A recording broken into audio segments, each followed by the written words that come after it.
Hey, welcome everyone. Thank you for your dedication and staying here to the end of the day. Your reward for staying here so long is that you have to listen to us for a little while. So this is a little bit of a tradition. I actually had some slides, but they're kind of boring, so I'm not going to show them. You can imagine, if you will, a picture of a groundhog. In case you don't know what a groundhog is, it's also called a prairie dog, I think. And there's a tradition that on this day, this little animal, and it's a specific one, crawls out of the ground and looks around, and if it sees its shadow, then there's going to be another 6 weeks of winter. So, what's that? Well, I don't know. If it was in Brussels, it probably did not, which I guess is a good thing. It means winter is over. Java will thaw and continue to move ahead quickly. So that's a good thing, right? I don't know. How long did you spend coming up with that? No, I'm not saying it was a good metaphor. There's also a movie which is sort of old and somewhat funny. So anyway, it's like Groundhog Day because this happens every year, and so this again is a session that happens every year. We're always pleased to be back. Pleased to have Doug here with us. Hi, Doug. Bye. And so generally what we do is try to just quickly introduce ourselves and then go and mostly try to have questions. So I'm George Saab. I am the chairperson of the governing board, and I work at Oracle where I run the Java platform group. And I've been working on Java since, actually Mark and I started within a week of each other, I think, at Sun in 1996. There you go. Mark Reynolds, hi.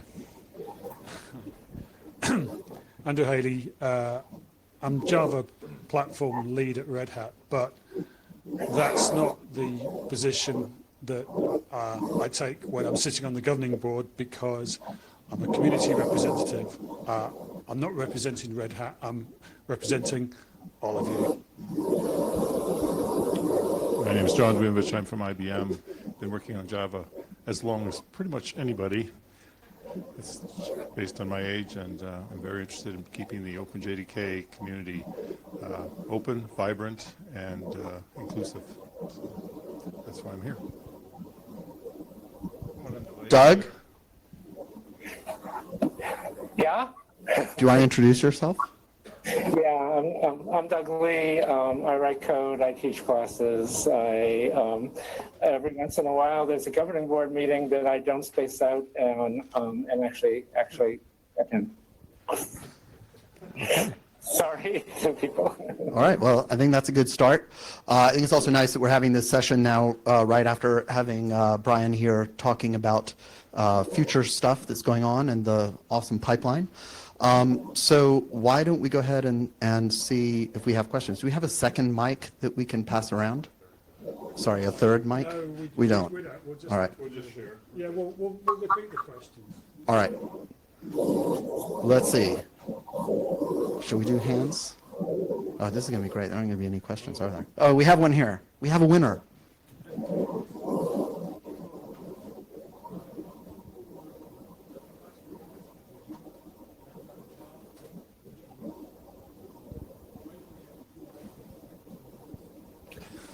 Governing board cares about this.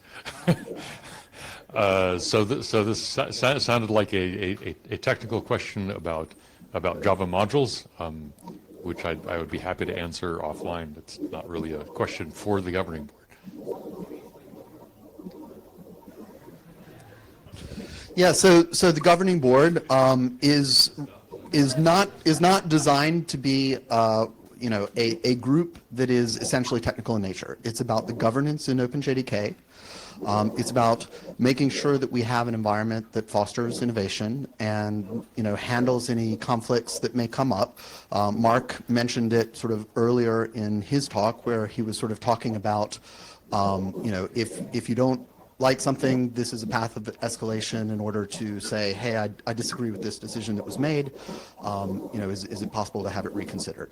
And so we're sort of the ultimate place where that kind of thing could go. And I think we're quite happy about the fact that we haven't had to do anything in that capacity because there haven't been things escalated to us. Yeah, and we've avoided them. We've taken proactive steps to predict conflicts where they've occurred. And yeah, I mean, just to sort of summarise briefly and slightly brutally, the governing board is officially technically incompetent. Now that doesn't that doesn't mean we're necessarily incompetent as individuals, but when you put us all together. George is bringing us all down. That's what I say. That's bringing us down.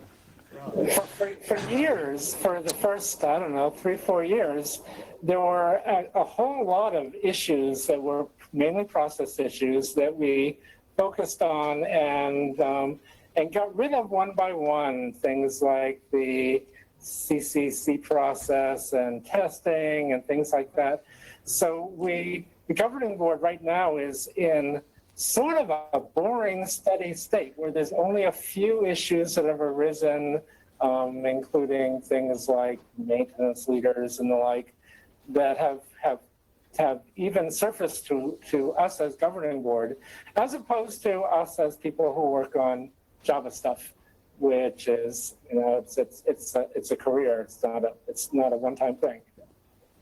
Yeah, and just to describe probably the single most recent issue of process and governance that we had to deal with was the issue of the handover of JDK update projects from the maintainer at Oracle to the next person, which was a bit of a mysterious process, and it was especially mysterious and damaging to the community as a whole because nobody knew who and when it was actually going to happen. And we spent some time discussing ways of making it more transparent and more predictable and stuff like this.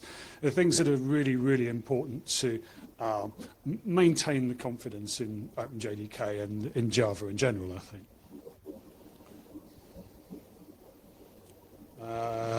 Tell you what, I will come to you, but I know what you're going to say, so I'll go to you first. How's the vulnerability group coming along since last year? It's not perfect, but it's not. Sorry, I should repeat that question.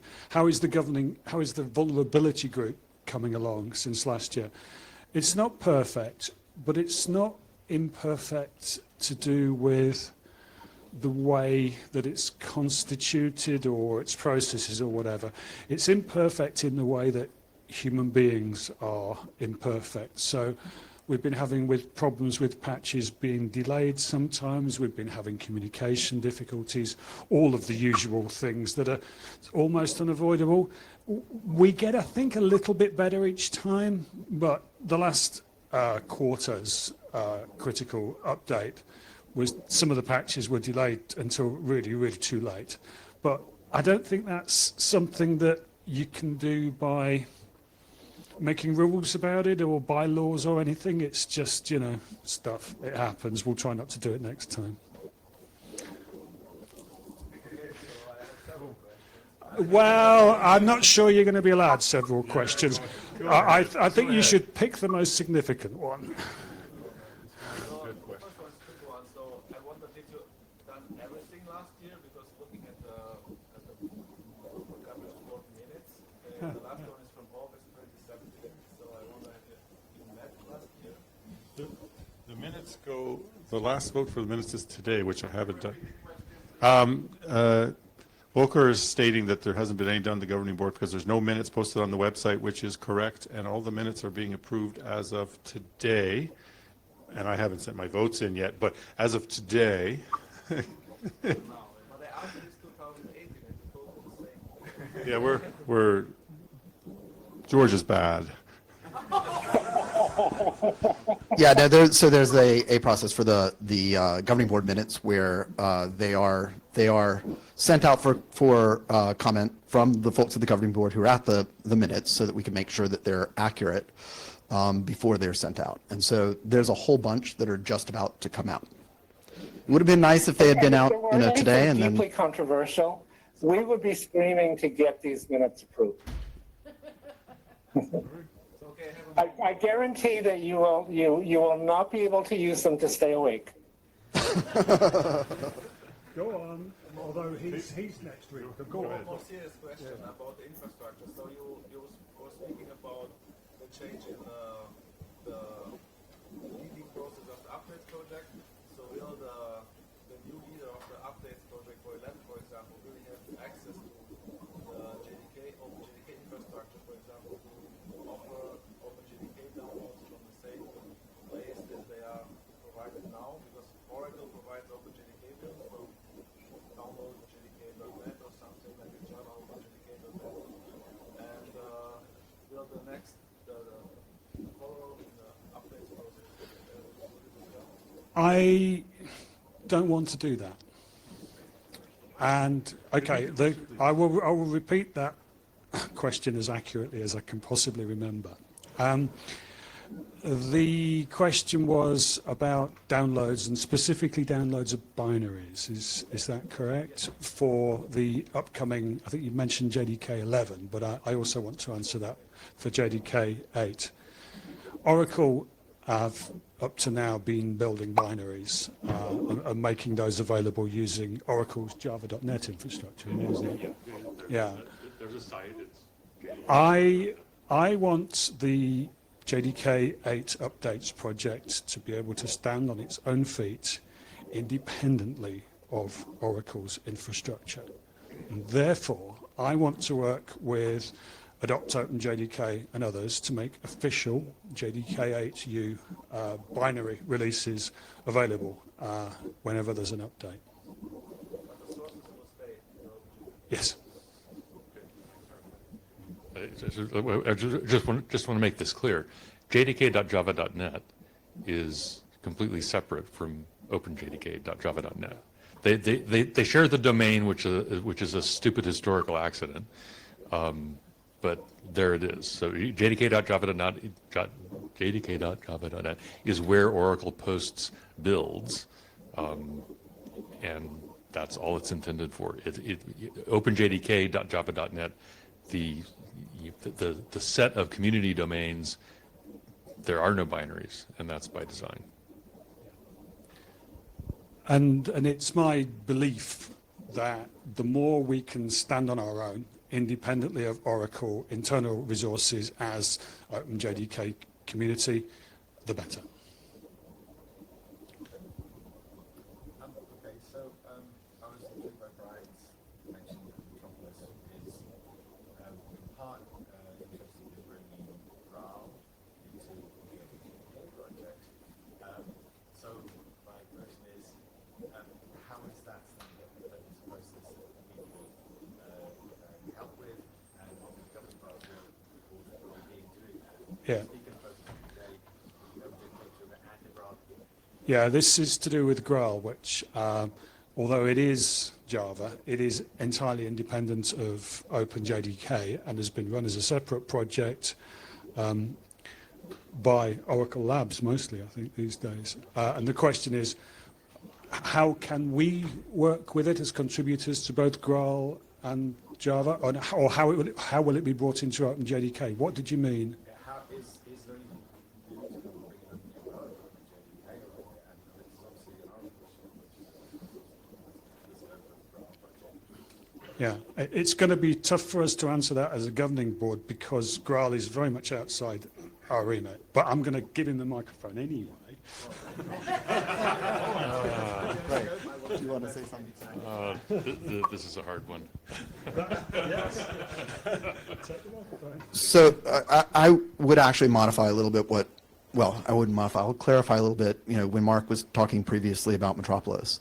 The general effort, when Brian was talking about it, the general effort of Metropolis is the notion of building a Java compiler in Java, right? And looking at the advantage, do you want to?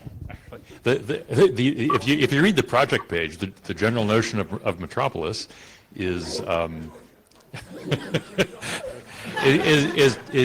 to rewrite as much of the JVM as possible in Java. It's not just the JIT.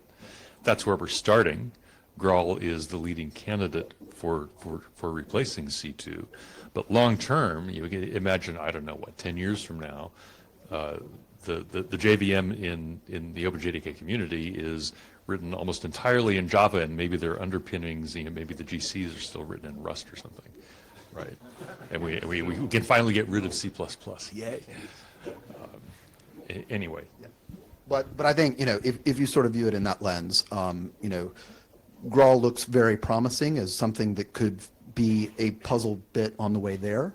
But it's too early to say that, it definitely is. I think that's going to depend in part on what people working on Graal think about that, right? Like, and in part it's going to depend on, what people working on OpenJDK feel about that as an approach. And definitely feedback on that is welcome. Why am I surprised? As really just an aside, as a core library developer, I always try everything I do with both C2 and Graal. And Graal's better for a few things here and there, not everything by a landslide. Consider OpenJ9 too while you're at it. And I should have said that. I don't religiously test it, but yeah, everything is also run on IBM and JNet. With more and more OpenJDK vendors providing build support that sort of thing, is there a plan to have an Oracle independent way of having an address for security issues for the project, so that people don't feel they send the issues to one vendor? Right, so the question was, with a lot of vendors getting involved with producing their own builds based on OpenJDK, is there a way of coordinating work on addressing vulnerabilities and making it so that there's sort of shared work on security and like the technology as a whole is secure. And so we had a question earlier about the vulnerability group. That is something that was created, I think it started its work really about a year ago. And that's exactly what that is, right? So that is something that is intended for people who either have deep knowledge and expertise in areas and can bring it to bear. So it could be that they're a security expert. It could be that they're an expert in, difficult, parts of the JDK where we think we need that expert in order to make sure that addressing vulnerabilities is done in a way that doesn't affect compatibility or have other kinds of issues. It is also a group that is intended for people who are working on downstream implementations of OpenJDK. So, okay, so yes, I understand. So one of the things that the vulnerability has, as it's set up, and it's not in place yet, but it's on its way, is a mailing list where people can send secure reports of issues. Okay, so and that's going to be presented somewhere prominent on the project page? Yes. Real soon now, as soon as we get it working. Yeah, I mean, there's a deeper sort of political question here, which is, do we really envisage a day when the OpenJDK vulnerability group is the primary clearinghouse for Java vulnerabilities rather than Oracle?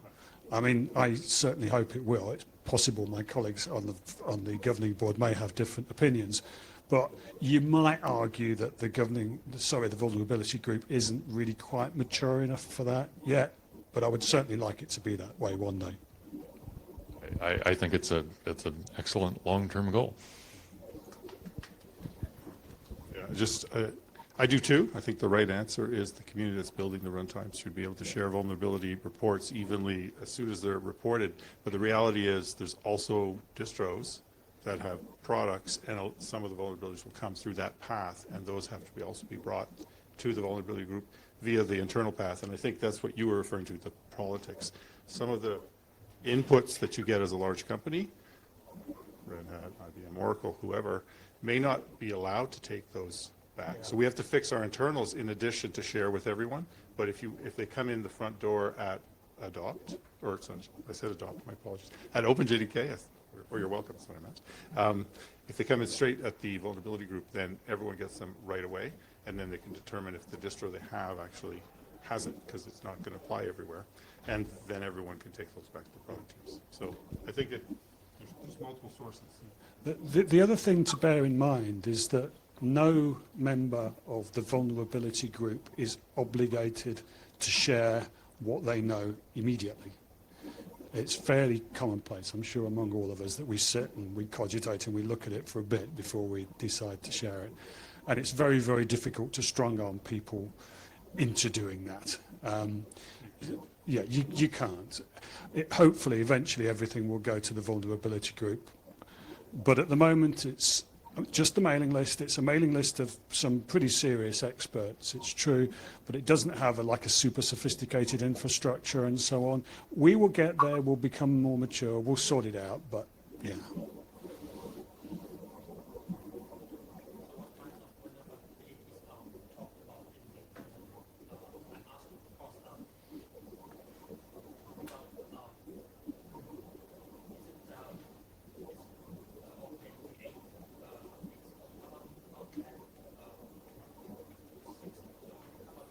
Yeah, that's a good question.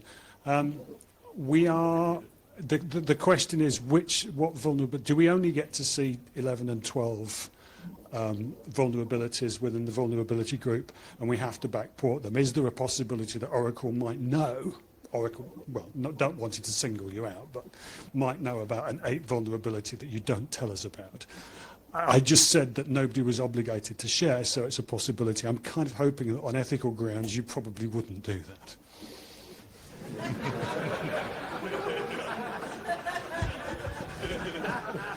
Oh, great. Thanks.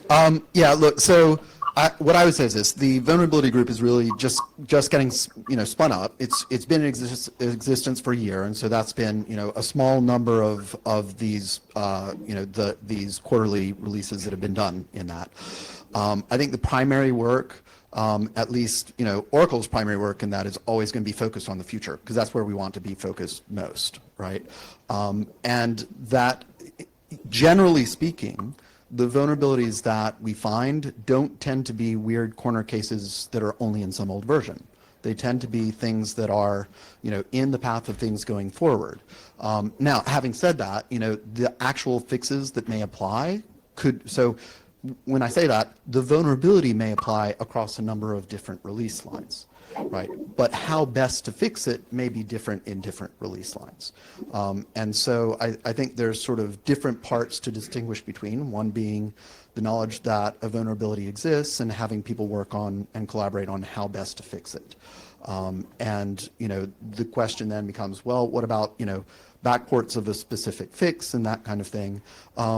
It's always been a priority for Oracle to try to make sure that people using Java are safe and secure. If Java has a bad reputation, that reflects badly on Oracle, right? So, we don't, our general approach tends not to be to go out and say, Oracle is the only secure version, no other implementation is secure. What we want to say is Java as a whole is a technology that is secure. It's a good technology to use. And that's the thing that, for us is most important. So, what we would like to see happen over time is for there to be more people taking part in that discussion, right? And that's why we created the vulnerability group, and it was a bunch of work, I can promise you, to make that happen. I personally had to arm wrestle multiple lawyers, not just at my own company. So, that's rough. So I think that it's a good start, and it's really, I think that what you should view the work that's going on in the vulnerability group as is a little bit of a formalization and a simplification of work that's always gone on, right? This is not the first time we've had a code line for a major version of Java that has gone past the end of public updates and Oracle no longer contributing backports of fixes. And so we've seen that happen on 6, we've seen it happen on 7, and as it happened, we've still had a dialogue with other vendors, whether they be commercial licensees of Oracle's code or whether it be people who are working on implementations based on OpenJDK. And in reality, the challenge that we had in the past was there was no agreement that allowed us all to have a discussion in the same room. Basically, it was incumbent on Oracle to have individual discussions with all of these different parties. And so that was very, very, challenging and difficult and expensive for us to do. So, we're quite happy to see, the infrastructure put in place for that discussion to be one that we can all have together. Doug, do you want to say anything?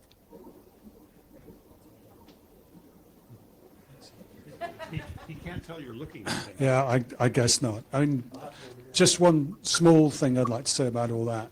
Speaking for the community in the vulnerability group, my priority has never been to demand of Oracle, we want your patches for bugs in older JDK releases.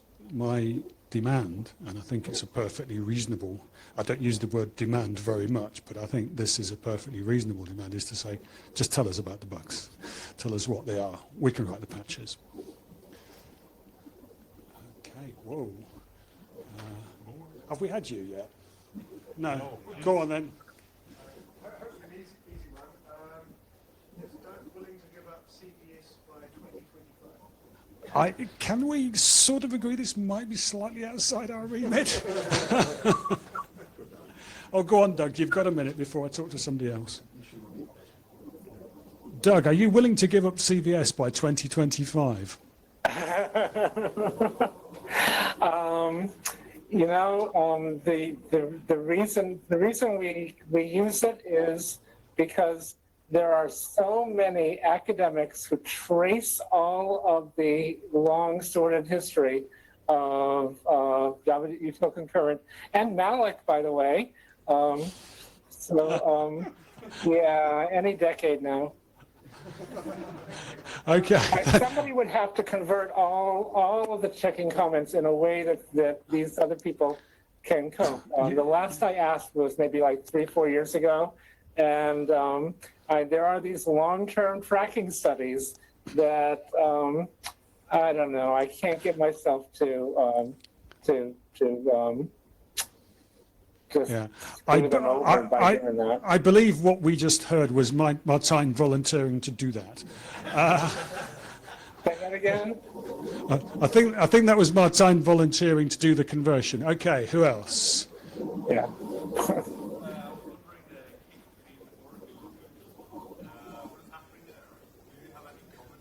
There's no way that you're going to get any answer other than a straight stonewall out of anything here. Anybody up here who... Oh, come on. No, sorry, we just can't answer that. No. There's information in the public record. I'll answer it. Oh, come on. I have no fear. Google it. And the top hit will be an article that you can read, and there will be some... We'll wait and see. The question was to do with possible lawsuits that may or may not have gone on at some point in the past and may or may not go on at some point in the future between Oracle and Google, and whether they were a good or a bad thing or not, and will it affect Java? And the answer is, We have no. yeah, No comment. we know nothing.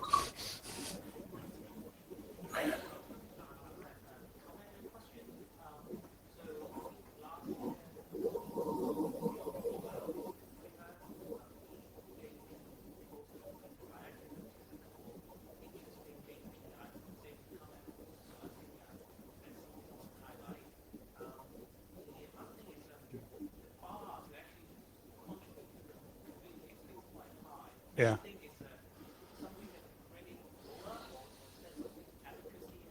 Yeah, okay. Well, I'll give you my opinion on that just before I pass it over. The question is about the bar to entry for contributing to OpenJDK. It's still pretty high, but it's high for two really quite distinct reasons.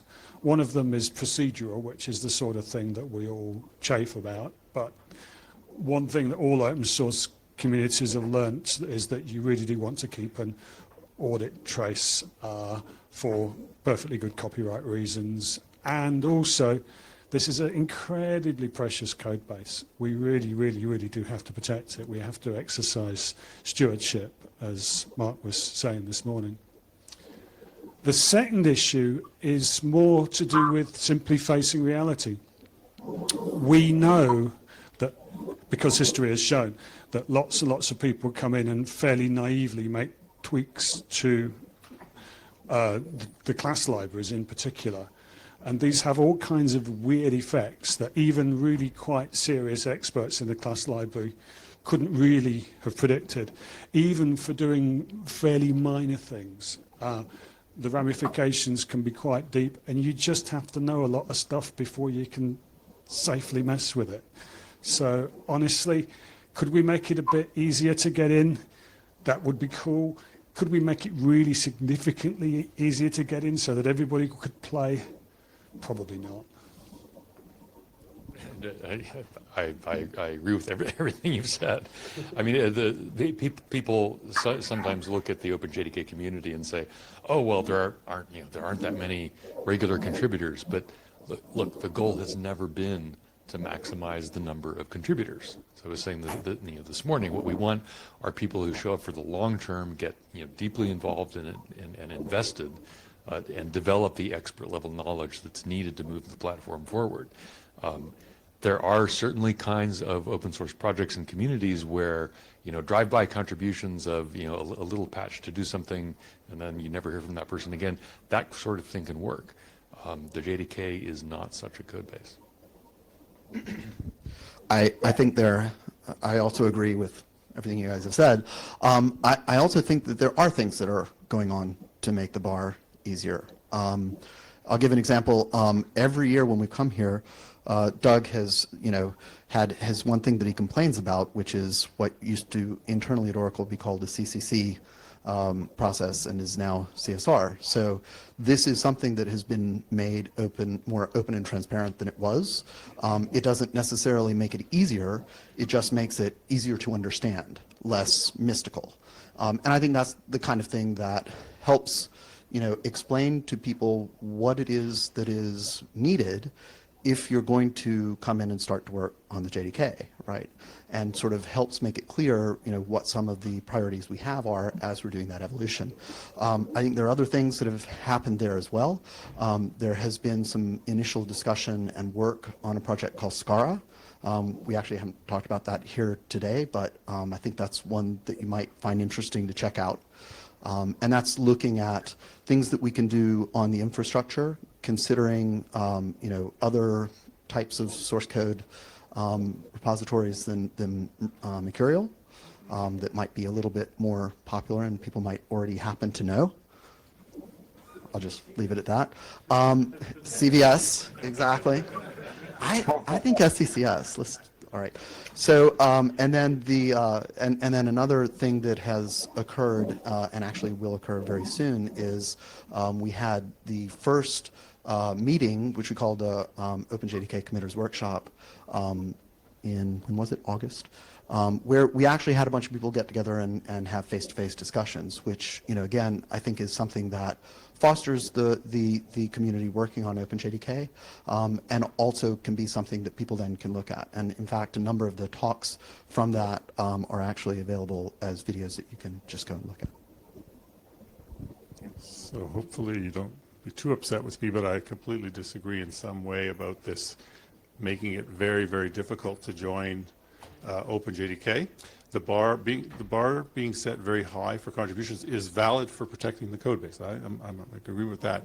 But telling people that and the process made where you have to really want to join OpenJDK and start to participate and contribute, that bar is a little high for the amount of things you have to do. And the reason it's a problem is you get contributors who go, they got busy university students, they're smarter than all of us put together, and they go, too much pain in the ass, I'll go work on something else. And so you're excluding people who really could help and contribute, but you're turning them away very, very early, and you only get the stubborn ones maybe I'll point here just for fun, but the stubborn ones who just keep at it and whack their head against the process you put in place to make, and they go away. They go, it's not worth it for my time. My time's worth a lot more, and they don't seem welcoming. So I want to caution any of this. I really want to get only the best coders and the guys who really, people, guys and gals, who really spend the time to earn all of this stuff. They have to earn it.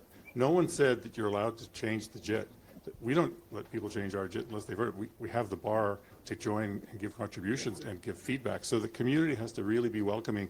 And that patch that you don't like, feedback and all those things. So I understand why.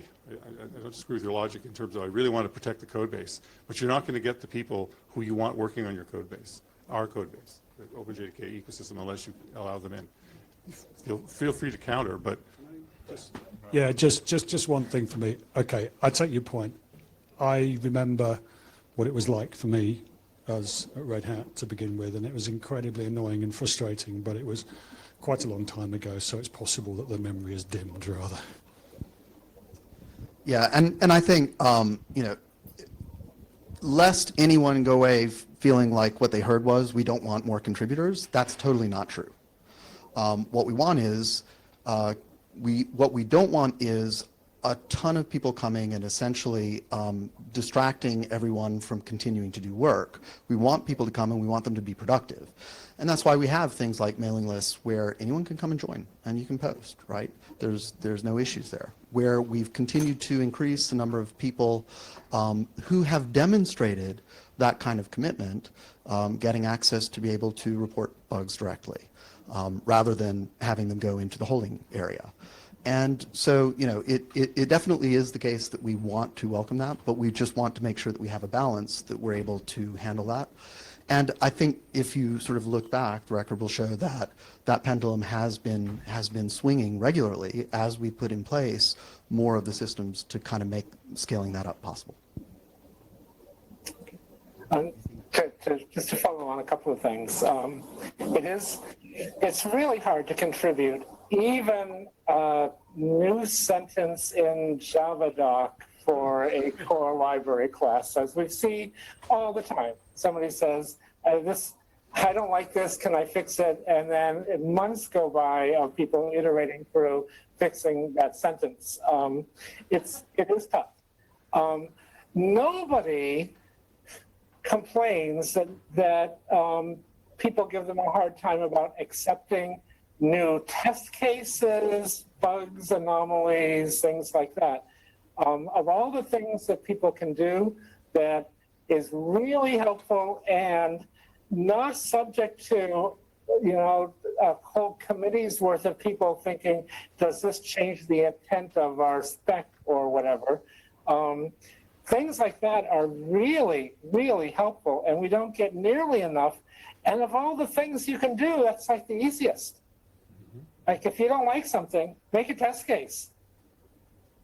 Yeah. And then maybe help fix it. But the help fix it is stage 2. Yeah, thank you. I must admit that I would be terrified of making any changes to a method specification. That's why you should be. Yeah, I mean, moving a semicolon could have devastating effects and cause nuclear power stations to explode. Oh yeah.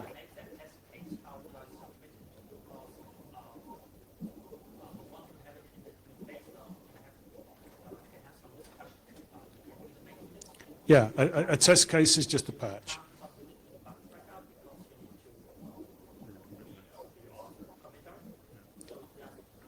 Yes, that's true. If you haven't yet become a member of, well, hold on. There's yeah. You need at least author status. Okay, there is a problem here in that I'm going to say, well, you send it to a mailing list, but of course there's nobody reading those mailing lists whose day-to-day job is answer all such things. So there's always a possibility that might not be noticed or might be ignored or something because people are busy, and Or it could be you asked a really tough question and it's oh my God, I don't know what to do. I have to deal with this in a week. Happens to me once in a while.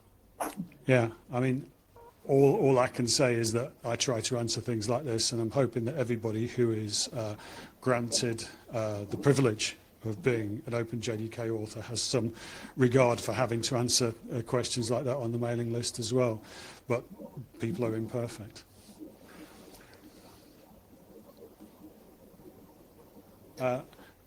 Sorry, Severin, at the back there, go on.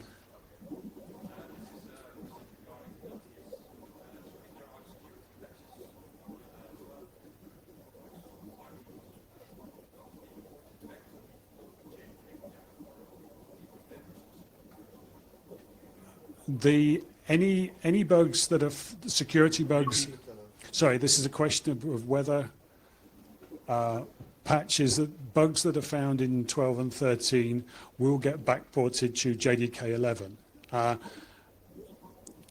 assuming that somebody gets appointed to be lead and that project continues. It will then be up to whoever is running that project and the volunteers who are working on that project to backport them. There is the infrastructure in place now within the vulnerability group to make that happen, and I have every belief that somebody appropriate will step up to be OpenJDK project lead and do that work.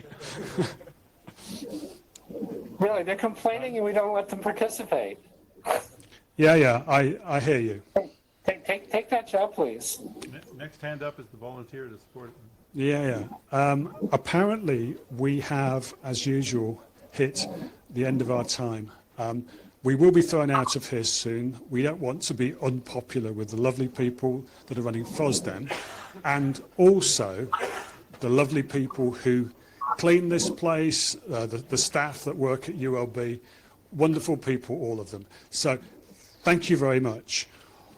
One thing I would ask you all to do before you leave, which is hopefully something you're going to be doing very quickly, is look under your seat. If you find any litter, please pick it up and take it away. Thank you very much. It's been an awesome FOSDEM. Good night.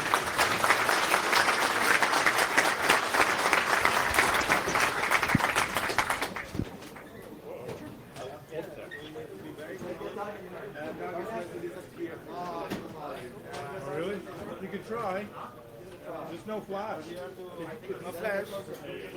Okay, let me try no flash. Try no flash. Javier, what are you using?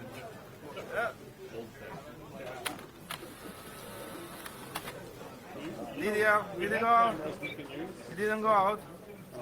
It didn't work out. Let me try another one. No, come on, man. It didn't go out. All right, quickly. It just finished.